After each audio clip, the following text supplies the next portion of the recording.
Alors bonjour à toutes et à tous, bienvenue sur dailyfx.fr, bienvenue au Morning Meeting de 11 heures, le point de marché global macro. Le 23 septembre 2015, une matinée européenne de reprise, rebond technique des marchés actions de la zone euro dans une amplitude très réduite. Déception générale ce matin sur l'estimation flash des indices PMI tant en Chine qu'au sein de la zone euro. Alors en Chine, c'est probablement plus inquiétant parce que c'est la confirmation que le ralentissement du niveau de la croissance économique en Chine n'est toujours pas maîtrisé, en tout cas son amplitude n'est pas connue et les marchés n'aiment pas l'incertitude. Déception générale au sein de la zone euro, même si la plupart des indicateurs se maintiennent au-dessus du seuil des 50.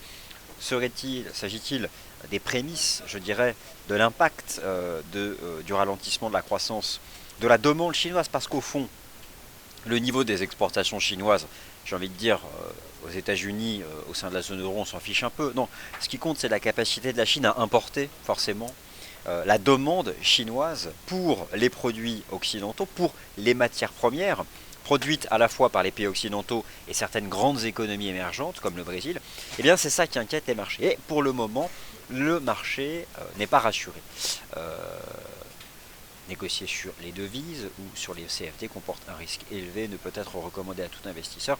C'est l'avertissement sur les risques liés au trading que vous avez actuellement sous les yeux. Alors, on va parler de tous les marchés, c'est le principe. Je vais vous donner des informations sur Volkswagen, c'est peut-être quelque chose qui vous intéresse. C'est le choc microéconomique du moment, dont les conséquences sont incertaines, puisque concrètement, le groupe Volkswagen devrait devoir payer des amendes largement supérieures à sa trésorerie. Alors forcément, c'est l'inquiétude, c'est l'incertitude totale.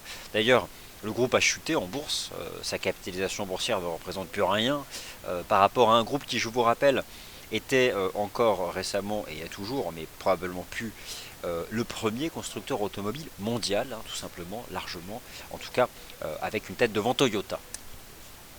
Volkswagen, pourquoi c'est inquiétant? Je vais en parler.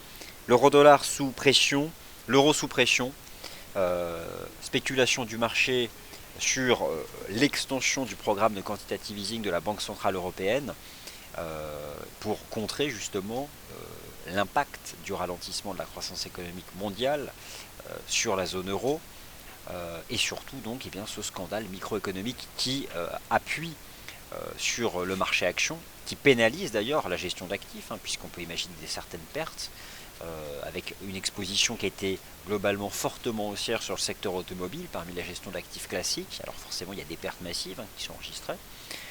Et puis bien sûr l'effet de contagion que cela peut avoir vis-à-vis du marché action zone européen sur l'échiquier marché action international en termes d'image, notamment vu des États-Unis, avec un nouveau scandale qui sera fortement médiatisé aux États-Unis et qui concerne encore une entreprise européenne.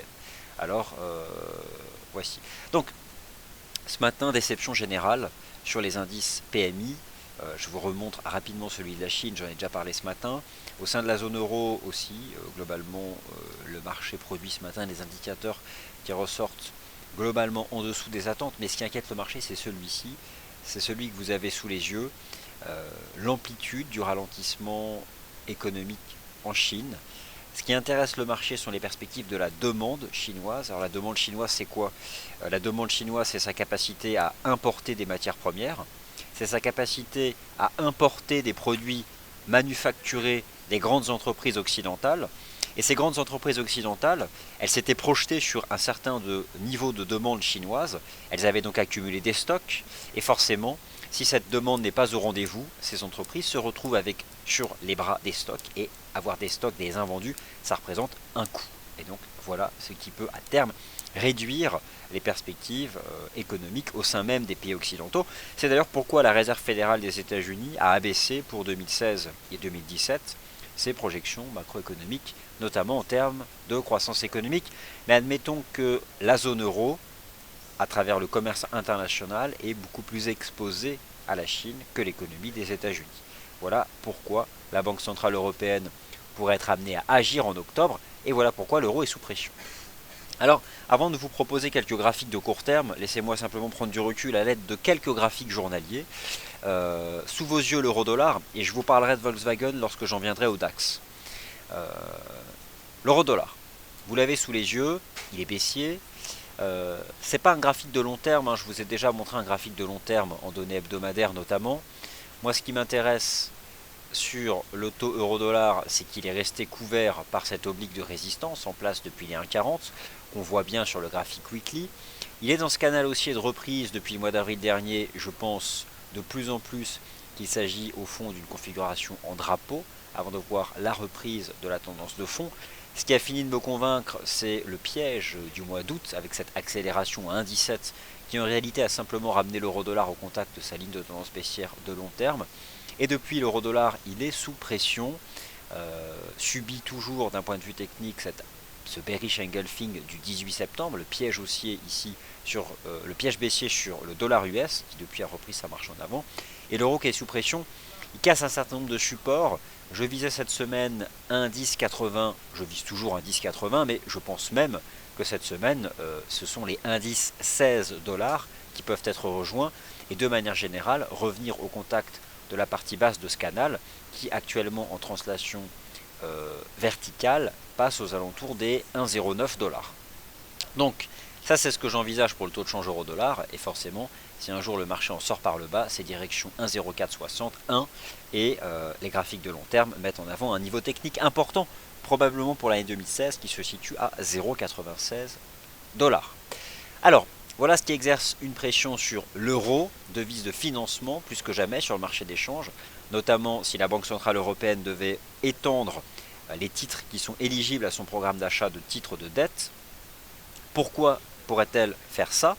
Parce que le scandale Volkswagen peut avoir un impact énorme sur le marché obligataire de la zone euro. Je vous rappelle que sur le marché obligataire de la zone euro, Volkswagen, en tant que première entreprise du secteur automobile de la zone euro et leader mondial, Volkswagen, était un des plus gros émetteurs sur le marché de la dette d'entreprise au sein de la zone euro. Alors forcément, le risque Volkswagen, au-delà du risque industriel, au-delà du secteur automobile, peut pénaliser les marchés financiers à travers l'image qu'a le marché de la dette d'entreprise de la zone euro sur les marchés financiers internationaux. Et déjà, autant vous dire que ceux qui ont pu s'exposer fortement au marché actions de la zone euro, et notamment au marché actions allemand, doivent faire grise mine, puisque le DAX en avril gagnait 25%, il perd maintenant 4% depuis le 1er janvier. Volkswagen, le titre, il était à 200 euros il y a encore quelques mois. On est maintenant très loin des 200 euros. Et on peut imaginer que de nombreux gérants étaient exposés au titre Volkswagen. Alors, je vais vous parler du DAX, je vais vous montrer le graphique, un graphique du DAX, et puis je vais vous donner donc quelques informations qui sont à ma disposition sur Volkswagen. Alors déjà le DAX, on constate tout de même qu'au fond depuis le mois d'avril dernier, on a une belle phase baissière, plusieurs semaines, c'est presque du moyen terme. On a rebasculé finalement sous les précédents sommets de l'année 2014, qui s'établissaient à 10 040 points. On retrouve ici le 15 janvier l'accélération de la Banque nationale suisse, une semaine avant l'engagement par la Banque centrale européenne de son programme de quantitative easing. Le choc du mois d'août, la conso, on rechoque. Bon, là on se stabilise, mais j'ai envie de dire qu'on peut quand même s'attendre à un nouveau test bientôt des 9 350 points, qui sont le point bas du 24 août. Pas forcément aujourd'hui, puisque c'est une séance de stabilisation, comme on a pu d'ailleurs connaître le 21 septembre, donc ça c'était lundi. D'un point de vue technique, le signal négatif il a été donné vendredi, à la clôture de vendredi, lorsqu'on est sorti par le bas de cette espèce de petit drapeau. Alors, Volkswagen, qu'est-ce que je peux moi vous dire dessus? Qu'est-ce que nous savons déjà? Volkswagen a enregistré une provision de 6,5 milliards d'euros. Le management a déjà précisé que cette provision, il allait en avoir d'autres. Concrètement, dans le monde entier, Volkswagen pourrait rappeler 11 millions de véhicules. 11 millions de véhicules qui auraient été vendus sur une falsification, sur un mensonge en fait, lié à l'environnement, lié tout simplement à la pollution, et notamment donc au moteur diesel dans la plupart des véhicules donc, de Volkswagen. Un système en fait qui trichait, qui mentait sur la réalité de la pollution de ces moteurs diesel. On parle de 500 000 véhicules aux États-Unis, mais 11 millions de véhicules dans le monde. Pour le moment, le marché se projette rien qu'aux États-Unis sur 18 milliards d'euros d'amende, sachant que de nombreuses juridictions internationales, tant en Europe que dans les pays asiatiques, ont lancé justement une enquête pour déterminer si justement il y a eu mensonge sur la qualité donc, de ces moteurs diesel, et derrière forcément tous ces pays pourraient eh bien, convoquer le management de Volkswagen devant la justice. Alors il y a une incertitude qui est maintenant énorme, et le temps que les choses soient éclaircies, notamment en ce qui concerne l'ampleur des coûts. Alors le coût, c'est à la fois le rappel des véhicules, le coût c'est aussi les amendes, le coût c'est aussi en termes d'image, et bien sûr derrière de parts de marché. Donc au-delà des simples mensonges sur le respect de ces moteurs diesel, le respect des normes environnementales, il y a une incertitude qui est énorme sur le titre Volkswagen, et étant donné que c'est le leader au sein de la zone euro, vous imaginez les effets de contagion pour l'ensemble du secteur automobile. Au-delà même des marchés financiers, il y a une réalité derrière qui est industrielle. Quelle crédibilité maintenant accorder à Volkswagen, quand bien même c'est un groupe leader d'un point de vue technologique dans son secteur, il va falloir un certain temps pour regagner la confiance du marché. Donc c'est un véritable choc microéconomique, propre cette fois-ci à l'industrie, à l'économie réelle, mais qui peut derrière avoir une contagion forte sur l'économie réelle, mais aussi donc sur les marchés financiers, à travers l'évolution du prix des actions, et bien sûr aussi à travers l'attraction du marché obligataire d'entreprises au sein de la zone euro. Et autant vous dire que si ce marché obligataire d'entreprises a désormais du mal à attirer des capitaux suite à ce scandale, la Banque Centrale Européenne n'aura pas le choix, elle devra elle-même étendre les titres de dette d'entreprise éligibles à son programme de quantitative easing. Donc voilà un élément de plus en faveur d'un renforcement par la Banque Centrale Européenne d'ici la fin de l'année de son programme monétaire, avec toutes les conséquences baissières que l'on connaît pour l'euro. Donc ça commence à faire un certain nombre de risques, et au final, ce qu'on vit depuis quelques mois, c'est assez incroyable sur ces marchés actions européens, que l'on pouvait croire invincibles, avec donc derrière beaucoup de choses qui se sont désagrégées. La réaction de la BCE, on l'attend bien sûr, et j'espère qu'elle sera forte pour tuer dans l'œuf le risque que représente ce scandale Volkswagen. Le CAC 40, alors le CAC 40, bon, lui aussi comme le DAX, a rebasculé sous les niveaux d'engagement du programme de quantitative easing, les fameux 4598 points. Le CAC 40 réalisait un trading range depuis le début du mois de septembre entre 4500 et 4700, hein, pour arrondir, c'était 4480, 4690. Il en est sorti par le bas. Je pense qu'aujourd'hui, on a un pullback. Le risque, tant que ce marché se maintient sous la résistance 4480, 4500, c'est de baisser en direction d'une part de ce cours de clôture là à 4360, mais carrément de revenir tester les points bas du mois d'août sur les 4225, 4250 points. Alors j'aurai l'occasion vendredi durant la conférence en ligne FXM, ou d'ailleurs, rappelez-vous, hein, à partir de 9h, j'aurai le plaisir de recevoir Alain Pitous, qui a dirigé la gestion d'actifs Amundi, Société Générale, pendant 10 ans. Hein. Il avait 80 milliards d'euros sous gestion, 100 gérants en supervision directe. Et j'ai hâte d'entendre son opinion sur ces marchés actions. Quant à moi, je vous proposerai l'après-midi un tour d'horizon des graphiques de long terme que je suis en train de préparer, avec justement les perspectives sur ces graphiques de long terme. En tout cas, le CAC, désormais, alors, peut-il réintégrer le range? Il y a toujours cette possibilité. Dans ces cas-là, ok. Mais honnêtement, vu la vol, vu l'incertitude, et au regard ce matin, je dirais, et d'ailleurs la Banque Centrale Européenne, alors il y a bientôt un discours de Mario Draghi, mais la prochaine décision de taux de la Banque Centrale Européenne, il faut attendre octobre. Alors le marché reste volatile, et je pense que voilà, sous les 4480-4500, il y a un risque de revoir retomber le CAC dans cette zone. J'ai ici projeté vers le bas l'amplitude de ce range dont les cours sont finalement donc sortis par le bas. Alors l'Eurostoxx 50, c'est le benchmark européen. On parlait justement tout à l'heure de l'image des actifs risqués zone européen sur la communauté des investisseurs internationaux. Bon, c'est l'Eurostoxx 50 qui le regarde, forcément le DAX parce qu'on parle beaucoup de Volkswagen, mais de manière générale, l'Eurostoxx 50, lui, il est resté précisément en position sous les 3300 points, ce niveau dont nous vous avons parlé, qui correspond d'ailleurs au point d'accélération du 22 janvier dernier, donc le niveau du QE. On a tenté de le redéborder, rappelez-vous, le 9 septembre dernier pour rester en dessous. Finalement, le marché repart à la baisse, Il y a désormais une première résistance à 3150. Donc le risque, c'est comme le CAC et le DAX, c'est qu'aujourd'hui on fait plutôt un pullback, probablement une séance de stabilisation.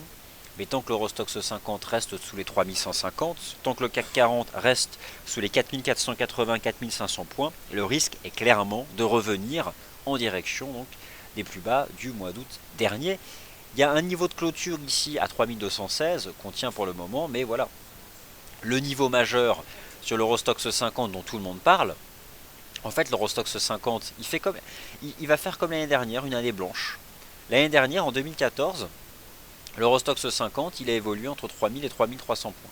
Avec le recul, on a l'impression que l'épisode du QE de la BCE restera une espèce d'épisode unique. Quelque chose de complètement isolé en termes de mouvement. Donc voilà, ça c'était le range de 2014. On l'a réintégré, pourquoi pas rester encore de nombreux mois dans ce range, parce qu'il y a des risques, certes, mais il y a aussi les quantitative easing, donc voilà, à peu de choses près. Le scénario de 2014 a une probabilité importante, finalement, au final, en excluant ce qui s'est passé au premier trimestre sur les actions de la zone euro, en fait, on est revenu au point de départ. La situation technique ici de ces marchés sur l'ensemble de l'année 2014. Donc, sur l'Eurostoxx 50, sous la résistance à 3142 points, le risque c'est de revenir en direction donc, de cette zone. Alors, on va continuer le tour d'horizon. Je reviens ici sur le site dailyfx.fr. Je regarde simplement le calendrier économique d'aujourd'hui puisque on a l'estimation de ces indices PMI.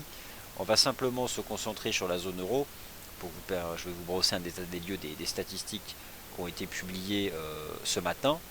Alors, j'ai laissé cocher les États-Unis, c'est pas ça que je voulais faire. Voilà. On va mettre uniquement la zone euro. Alors, la France, c'est bien. C'est même supérieur aux attentes, étonnamment, la France. Par contre, l'Allemagne, la zone euro, voilà, on a plutôt du rouge. Après, voilà, les indicateurs se maintiennent encore au-dessus du niveau des 50. Admettons tout de même que pour le moment, la zone euro reste sur une dynamique économique légèrement positive, c'est un fait. Espérons que la contagion sera limitée et que l'Eurostoxx 50 pourra préserver les 3000 points. Pour ce qui est du moyen long terme, j'en parlerai vendredi. Mais voilà, là, clairement, le risque à court terme, c'est de retomber en direction des plus bas du mois d'août dernier. Alors, ça c'est ce que je pouvais vous dire sur les marchés actions de la zone euro. Le dollar américain, lui, reste parfaitement haussier. Je vais maintenant basculer sur des graphiques de court terme pour répondre à vos questions et continuer de balayer les autres actifs. Laissez-moi simplement charger la disposition graphique de court terme. Alors oui, il y a un discours de Mario Draghi à 15h, forcément, il va, je pense, envisager l'ensemble de ces risques. Moi, je vais vous montrer un chart. Alors, est-ce que je l'ai ici? Bon, je vous montrerai vendredi. Un graphique qui fait la synthèse un peu de tous ces risques macroéconomiques. J'en reparlerai tout à l'heure. Alors, tour d'horizon maintenant des actifs majeurs. Le dollar US, c'est la clé. Tendance haussière. Jambe de hausse. Conso en septembre. Réengagement de la tendance haussière. Je vise toujours une hausse du dollar américain ici en direction donc, de ces sommets du mois de septembre à 12 095 points. Je confirme cette cible. À court terme, ce marché peut éventuellement temporiser. On monte quand même depuis le 18 septembre. Il n'y a pas pour le moment de divergence active. Alors, un indicateur RSI H1 qui se maintient au-dessus des 70, mais le fait d'être au-dessus des 70, cela signifie que les séances haussières sont surreprésentées. C'est donc que nous sommes dans une tendance fortement haussière. Tant que l'indicateur ne quitte pas la zone des 70, tant que les prix restent dans ce canal chartiste, le scénario principal, c'est de continuer de progresser en direction des résistances du 7 et 9 septembre dernier. Donc la tendance haussière du dollar américain reste le facteur cadre de la semaine, le facteur technique dominant sur le marché des changes, notamment depuis le rebond lundi sur ce support, et puis depuis la succession de signaux techniques positifs, le dernier en date étant la cassure ici de la résistance à 12 016 points. Le Bund, alors, bénéficie cette semaine à la fois de la baisse des taux obligataires qui est liée à la perspective de voir la Banque Centrale Européenne étendre son QE, et surtout attire les capitaux parce que les actions ont fait fuir les capitaux. Le Bund, très important, est revenu au niveau de son prix du 9 mars dernier, lorsque la Banque Centrale Européenne a engagé son programme de quantitative easing, ce fameux niveau des 56 que je visais lorsque le contrat se situait dans la partie basse de son canal de progression. Le marché est revenu chercher les 156 points. Pour le moment, on voit que le marché les teste. Alors, on est sous résistance, c'est un fait. Je dirais que ce qui concrétiserait à nouveau un échec au franchissement des 156 serait de voir le contrat Bund casser le support des 155.52. Donc là, c'est un objectif de cours qui a été atteint, 156. Pour le moment, aucune cassure. Si un jour le marché propose une cassure journalière, exactement comme on avait fait ici le 2 janvier 2015, là oui, on aura un signal d'achat pour viser la poursuite de la hausse, notamment en direction des 157. Mais pour le moment, aucune cassure de ce niveau des 156. Cependant, on voit qu'il y a quand même encore une dynamique qui est positive sur le court terme, même si on teste cette résistance. On verra bien la réaction du contrat de taux long allemand dans la partie basse de ce petit canal haussier chartiste. Par contre, s'il en sort par le bas, voilà, bien, il reviendra chercher la partie basse de ce canal. Alors, le dollar américain suit une tendance haussière. Vous avez donc cette belle tendance baissière du taux de change euro-dollar. Le taux de change euro-dollar, je visais cette semaine 1,1130, c'est fait. 1,1087, c'est pas fait. Mais je vise toujours 1,1087. On temporise à court terme parce que globalement, on a eu ce matin tout de même des indices PMI au sein de la zone euro qui ici sont inférieurs au consensus en Allemagne, se maintiennent tout de même au-dessus du niveau des 50. Moi, ce qui m'intéresse sur le taux de change euro-dollar, ce sont les résistances. Et j'identifie dans cette zone, entre 1,1180 et 1,1215, une zone de résistance qui me paraît être une bonne résistance pour chercher donc des stratégies de vente. Donc, entre 1,1180 et 1,1215, c'est la résistance que je surveille pour avoir une résistance pour gérer son risque et derrière eh bien, avoir visé donc ce niveau des 1,1087.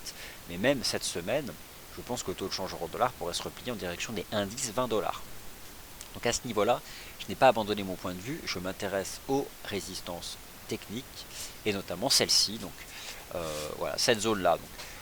Et surtout, on avait cassé cette oblique ici. Donc actuellement, elle passe au niveau des 1,1160.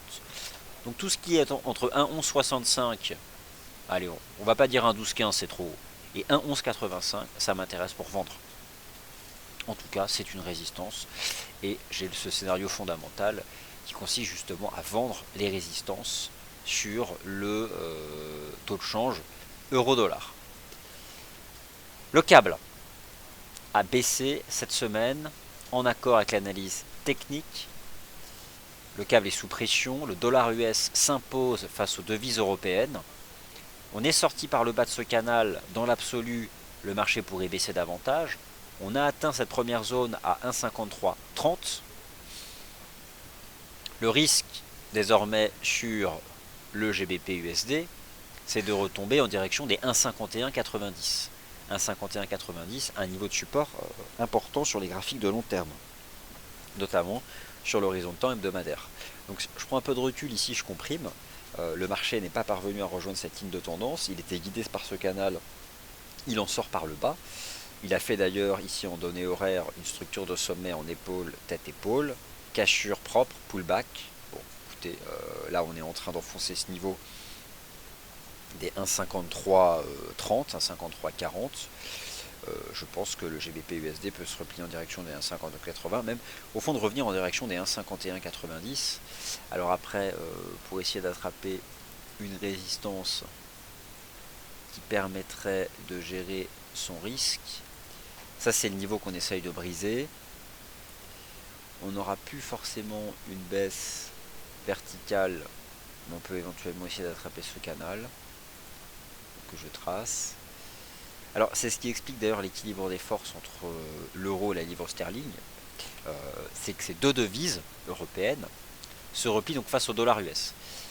Bon, on voit qu'en clôture intraday, le niveau des 1,5330 est défendu pour le moment. S'il cède, je vise 1,5190. Et si les 1,5330 cèdent, ce niveau technique, je pense que on relance à la baisse, qu'on peut shorter. Pour gérer son risque au-dessus de ce chandelier du jour entre 7h et 8h heure de Paris, avec un stop au-dessus des 1,5365, ça me paraît nickel, pour viser un 51,90. C'est dans la tendance. Techniquement, le risque financier est limité parce que la résistance serait au-dessus des 1,5365 pour viser un retour à 1,51, donc 90. Alors l'USD Yen, c'est un range. Le dollar monte, mais le Yen aussi, pour son aspect refuge.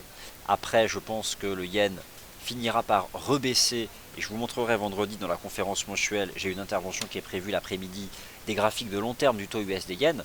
Je pense qu'à terme, on pourrait en sortir par le haut de ce triangle, parce que BOJ devrait là aussi étendre une énième fois son programme de quantitative easing. À court terme, ce marché évolue dans un rectangle compris entre 119,70 et 120,23. Voilà. C'est cette zone-là. Et cette zone de neutralité chartiste, elle se développe en plein milieu de ce triangle symétrique. Donc voilà, c'est la seule chose qu'on peut dire. La UD-USD baissier, réintégration de cette ligne de tendance. Je pense que le risque sur la UD-USD, après cette divergence baissière cachée, bien visible sur le RSI D1, c'est de retomber en direction des 0,69 $. Donc moi sur le taux de change à UD-USD, je m'intéresse aux résistances. Et la première d'entre elles, sur la UD-USD, elle se situe à 0,7050. Alors après, je pense que simplement en utilisant des éléments chartistes simples, on peut aussi attraper cette ligne de tendance. En projetant la parallèle, ça peut d'ailleurs nous donner un canal qui fonctionne plutôt bien. Ce petit là, je vais le retirer.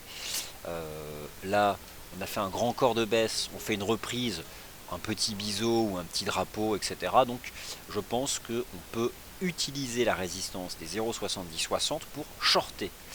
Résistance 0,7060 pour vendre le taux AUD-USD. Gestion du risque, le point haut du chandelier de la session asiatique entre minuit et 1h du matin à 0,7085 $ permet de gérer son risque. La target, c'est tout simplement de revenir en direction des 0,6950 $ et des 0,68, 0,69 $. Bon, dans tous les cas, le point commun de toutes ces stratégies, c'est la force intrinsèque propre au dollar US et de manière générale, un AUD et un NZD qui souffrent de l'indice PMI en provenance de Chine, donc de cette incertitude concernant l'amplitude relative du taux de croissance économique en Chine, et ce sont des pays qui sont directement impactés par les nouvelles anticipations qui concernent la demande chinoise, parce que ces pays exportent certes des matières premières, mais aussi des biens manufacturés énormément en Chine. De loin, ce pays doit être leur premier partenaire commercial. Commerce international, ça a toujours été la façon dont les crises se diffusent. Donc l'histoire se répète, mais ça c'est la logique du capitalisme qui le veut. Je cherche donc des résistances sur la UD-USD, sur le GBP-USD, sur l'euro-dollar pour vendre. En tout cas, c'est la façon dont je vois les choses. Je pense que c'est assez limpide sur ces taux de change. Et c'est vrai que ça peut être pas mal ce qui est en train de construire la UD-USD comme reprise. C'est un peu une reprise qui a cette forme-là.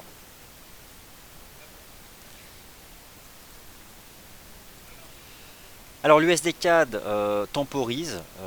Je vais juste, pour faire quelque chose de propre, je vais utiliser un outil de tracé automatique qui colle au plus haut, au plus bas, pour véritablement attraper la ligne de résistance sur l'USD CAD. Alors voilà ce qui m'intéresse sur l'USD CAD. Le marteau déjà, le marteau du 18 septembre. Qui m'invite à viser une hausse en direction des 1,3350 et des 1,34 dollars canadiens. Donc à ce sujet, j'ai pas changé d'avis. Forcément, quand on est sous résistance, on n'achète pas. On achète sur support. Peut-on revenir chercher la partie basse de la figure? Là, je ne pense pas. Je pense qu'on temporise un peu à court terme et que ça va passer derrière. Et que ce marché rejoindra les 1,3350. Comment se positionner en utilisant les support. Je vais donc, moi, utiliser simplement ici, tracer cette ligne de tendance. On voit que le marché la malmène, elle a donc perdu son rôle. On temporise sur le court terme. Premier support vraiment massif, je vois un 32,25. Bon, dans tous les cas, sur les majeurs, mes trois stratégies préférées sont, et il y a des résistances qui sont proches, qui peuvent être utilisées, la vente du câble pour viser 1,5190, la vente de la UD/USD pour viser 0,69 $, la vente de l'euro-dollar pour viser 1,1020. Notez bien, ce sont les cibles du mois de septembre.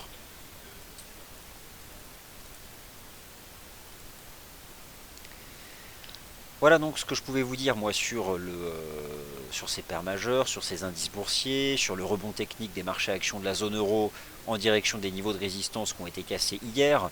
Ah, c'est quoi hier la résistance qui a été cassée sur le DAX? Pour moi, le niveau hier qui a été cassé, ce sont les 9777. 9777, c'est la résistance daily.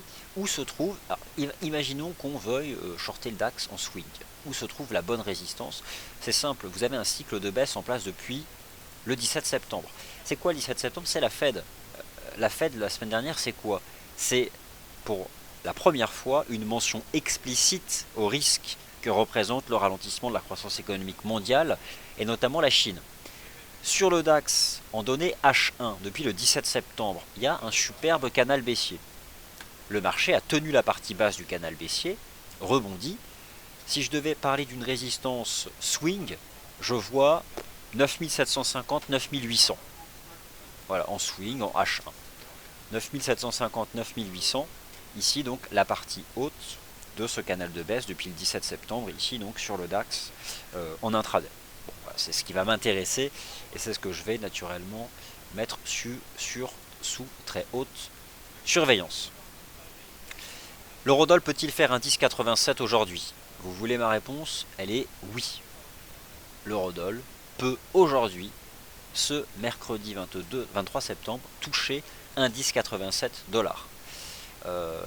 Admettons que l'intervention cet après-midi de Mario Draghi devrait faciliter ce scénario d'analyse technique. Alors je vous ai parlé du Bund. Alors, quelque chose qui serait hyper baissier pour l'euro.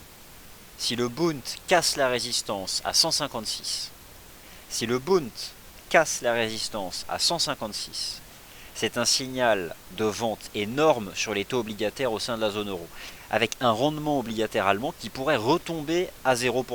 Et si c'est le cas, l'euro s'effondre. Donc, il y a des liens intermarchés à ne pas négliger. Vous devez surveiller la résistance à 156 sur le Bund, car si elle passe, c'est pas fait encore. Peut-être que ça n'aura pas lieu. Mais si ça a lieu, c'est hyper baissier pour l'euro. Je parle de l'euro index, celui dont je vous parlerai vendredi durant notre conférence en ligne.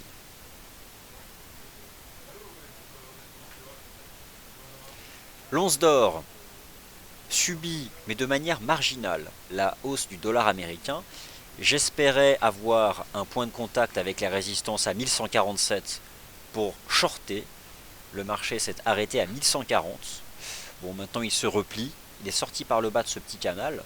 Donc là aussi, reprend une phase de baisse. On a une cassure ici sur le RSI en données 4 heures. Donc là, je pense que l'once d'or va retomber en direction de cette ligne de tendance. Donc c'est baissier aussi sur le court terme. Après, c'est pas transcendantal non plus. Mais voilà, on devrait rebaisser en direction des 1116 $, cette zone. En fait, c'était le point d'accélération avant la Fed. Donc voilà, à court terme, je vise une baisse du métal jaune en direction ici des 1116 $. Voilà, bon, c'est en tout cas de cette façon-là que je vois les choses sur l'ensemble de ces actifs. Alors, je vous ai beaucoup parlé du câble et de l'euro. Je vais parler de l'euro GBP. Qu'en est-il? L'euro GBP présente-t-il toujours un risque de baisse? La situation de l'euro GBP, elle est compliquée parce qu'il n'y a pas un positionnement propre lié à la monnaie unique européenne vis-à-vis de la livre sterling. L'euro GBP ne fait que représenter, en fait c'est simple, c'est euro-doll sur GBP USD, c'est tout simplement l'évolution relative de ces deux devises européennes face au dollar américain, c'est uniquement ça, l'euro GBP. Alors déjà, j'avais envisagé qu'on était sorti par le bas de cette structure, c'est faux. d'accord, invalidation. Le pullback n'a pas marché. Cependant, je conserve le niveau. On est probablement dans cette phase de repli à faible pente. Je pense toujours qu'on est dans une reprise technique. Bon, par contre, c'est franchement pas évident. Donc j'admets, hein, échec de mon anticipation de rejet sous les 0,6240, hein, c'est-à-dire que voilà, on n'a pas cassé cette ligne de tendance qui a finalement été préservée. Je vais par contre supprimer cet ancien canal pour y voir un peu plus clair. Voilà, on va vraiment revenir à l'essentiel. Ce qui m'intéresse, c'est qu'on s'est maintenu sous les 0,7421. On est dans cette espèce de forme de repli ici. Voilà, je pense qu'on peut tracer éventuellement ce canal. Honnêtement, c'est vraiment pas évident ce canal de repli à faible pente. Bon, on a réintégré le niveau des 0,7240. On fait là une légère reprise. Ce qui serait négatif, ce serait forcément de rebasculer sous les 0,7240. Après, admettons que le point de vente idéal, c'est de revenir chercher cet oblique. Bon, en tout cas, 0,7240 repris par le marché. Je suis en stand-by pour l'instant, donc sur ce taux euro GBP. Même si, au fond, je vois qu'on est dans une dynamique de reprise. On peut tracer ce petit canal. Je verrais ça au fond comme une sorte de reprise un peu en drapeau. Tant qu'on est à l'intérieur, ok, mais j'ai le sentiment qu'on pourrait en sortir par le bas. Mais je ne suis pas à l'aise sur les niveaux horizontaux. Bon, je vous parle de l'euro GBP parce que je sais que ça vous intéresse et que j'en ai parlé hier, que je me suis... ma vue de marché a été invalidée sur les 0,7240, mais voilà, bon, je voulais me mettre à jour sur cet actif.